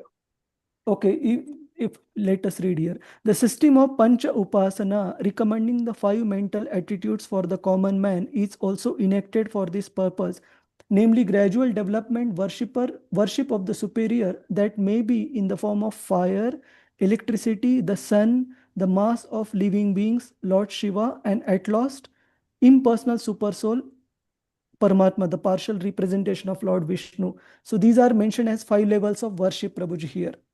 So this this you are reading from which purport, Prabhu? This is in front of us on text 24 purport. Text 24 purport, Prabhuji. Yeah. Okay. So basically in the purport, Prabhupada gives how Shukadev Goswami is gradually bringing the audience from the very basic, from understanding of the meditation on the universal form, to the process of Jnana, Ashtanga Yoga, and then finally pure devotional service in chapter 3. Is that all right, Murthy Prabhuji? That means whatever Prabhupada has written there is sufficient. Is sufficient. Is sufficient for sure, Prabhuji. Okay. Okay, In Prabhu, fact, the parts need not be mentioned specifically. come again. Yeah, correct, Prabhuji. So Parts need not be mentioned specifically. correct. Yes, Prabhuji. Thank you, Prabhu. Hare Krishna. Hare Krishna. So let us hang on 1 second. Yes, Shama Gopika Mataji. Hare Krishna. Yeah, Hare Krishna Prabhu. So here the change of heart means this Prabhu, that the gradual elevation of the devotees, like the persons assembled there, they are on different levels, and then they are gradually being elevated to the pure devotional service. Is that what is referred to as change of heart? Yes, so they are gradually being made aligned to the supreme goal, that is pure devotional service, because they were from different backgrounds and statures, including the path of Jnana, fruity workers, as well as yoga, etc. Okay. Hare Krishna. And hang on, one more point I wanted to. So one thing was the sages assembled in that particular assembly. Not everybody was on the platform of pure devotional service. And we also hear in other descriptions, and Prabhupada also mentions in one of the purports about the same thing, the Ashtavikaras. Prabhupada mentions that a pure devotee of the Lord, even when he has the Ashtavikaras, he doesn't manifest them openly if he feels the audience is not fully qualified to appreciate.